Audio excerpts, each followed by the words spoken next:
as Vincent's trainer, and there was the farewell party.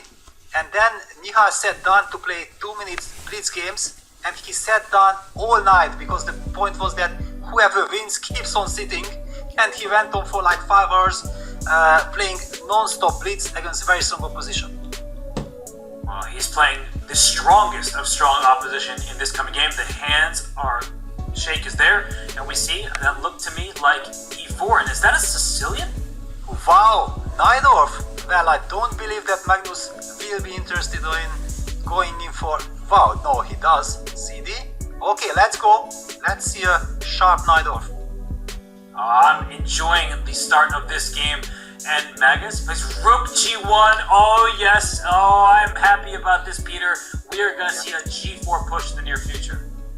Well, unless Black plays the move H5. He has played it against Magnus Carlsen. I have been commenting that game from the Champions Chess too, but no, Nihal goes Knight C6. That's a surprise. G4 played. And it's a pawn sacrifice, because if you take on D4 first and then take on G4, White doesn't have enough defenders over there, but you're wasting time. You're spending precious time with your pieces, and White will then castle queenside. So it's a pawn sacrifice that is justified. Yes, for sure. And we also see the evaluation bar jumping in White's favors after G4. Black plays G6.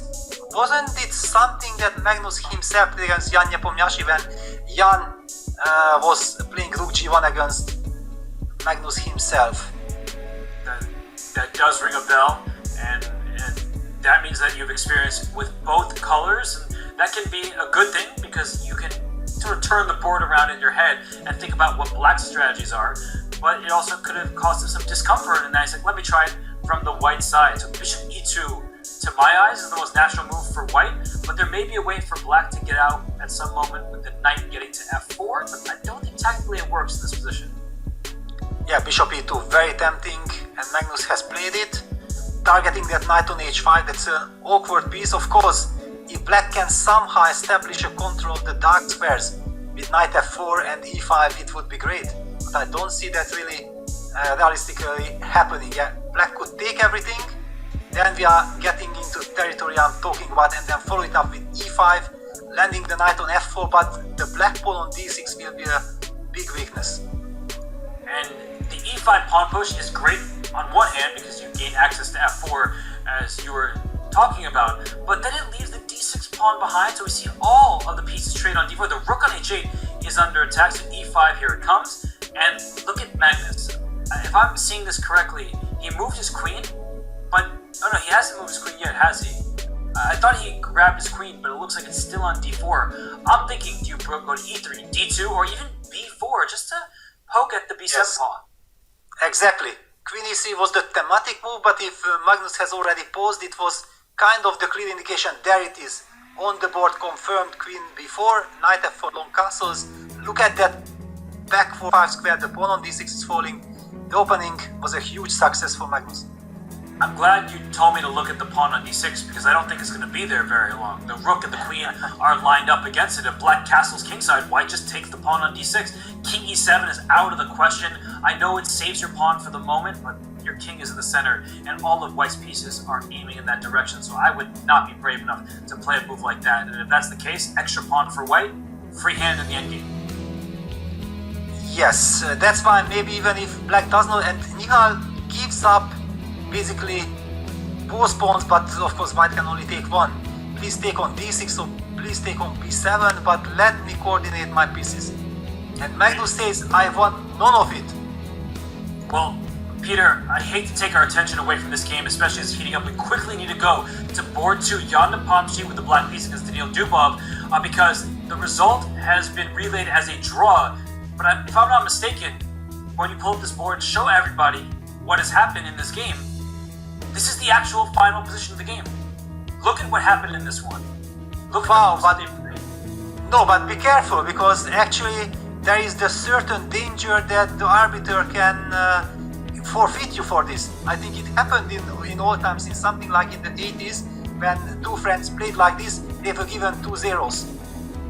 Keep going. I want to show everybody how this game finished, just move by move. The knights just danced around, and then they went to each other's starting squares. So game ended up being a draw because they agreed to it, and you can, of course, double forfeit the players for not playing, for not trying. But what I don't understand is when people make the Berlin draw, why is that any better by making a forced draw out of the opening? So it's not my ruling to make. I think that I would prefer to see players play. I'm always against the draw offer. I want to see fighting chess. I'm glad we're back to this game on board 1 between Magnus Carlsen and Nihal Sarin. Yes, exactly, and we were discussing that which pawn Magnus will take, the d6 pawn or the b7 pawn. All of a sudden, who takes the first pawn? It is black queen takes g5. Did Magnus really blunder this possibility? Now he's very upset. And look at the clock situation. Magnus down to a minute, but Nihal only has 25 seconds.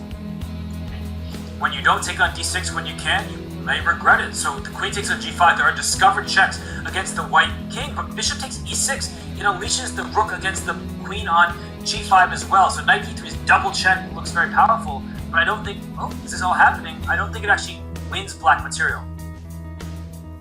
Yes, well, there will be also queen takes g1. That's, but queen takes g1 doesn't seem good, yeah. Knight takes b4, of course, yeah, this is correct. Queen takes g1 would have been a blunder since the knight is protecting the rook. Alright. What do we see here? Mass liquidation, and white's pawn structure is better, but black gets very quick activity. White stole the b. Where did the b pawn just go? Why did he sacrifice that? Yeah, well, he is relying on some activity. Besides, he only has 25 seconds. He does not have a chance to think. But he's about to lose his a pawn as well, and at this stage, the black knight jumps into d4. The a pawn is gone. Maybe we can just zoom in on the board because it seems like the relay is falling behind the camera. So if we can just look at the players here, black has taken a pawn right in front diagonally from the white king. But if we do a quick count, black only has 4 pawns remaining. Yeah, and Nihal down to 12 seconds. What do you do? Oh, he's going passive. I don't love the look of that because he could have taken f2. He realized not but the quantity of material, but the quality of the outside pass pawn. So he has stopped the a pawn in its tracks. But Peter, I'm liking White's position. Yes, of course. The a pawn is extra. Magnus taking his time. He feels that this is a very important moment. Yeah, he goes a4, king f7. Nihal at least makes sure that he controls. He activates the king. He needs to get some activity. Magnus, by the way, down under 10 seconds, so he's frozen. He needs to make a move. I would just play h4 or something like that. He gives a check on b7, and he actually grabs the h7 pawn. Yeah, but now rook b8 is counterplay, knight b5. Okay, that was the trick. But how long you can hold on to this? Yeah, rook e2. There is pressure on the b2 pawn. Rook h6 goes after g6, so both sides will have their kings in some danger here. Wow, all the pawns will fall. Rook g takes g6, check, exactly. Ooh. Rook f6, check. Magnus played it with 1 second left, by the way. Rook takes g6, so he's just giving checks to gain a little bit of time. If he takes the knight on b5, rook, oh, he offered a draw. The draw is agreed, and it is a draw by position, so it's not like it was a draw for out of nowhere. Yeah, it was a perpetual check. Wow, what a save by Nihal, and this is what can happen. The players discussing the game. Magnus feels that he missed the chance, but his problem was that the rook on g2 was kind of passive, and with 10 seconds on the breach, you always you need your pieces to play together, and Nihal saved it. Great defense from Nihal. He didn't have much time, but he was able to stop Magnus's pawn before he could get pushing. And here we have the game between Arjun Erigaisi and Ralph Mamedov. A resignation, I think, from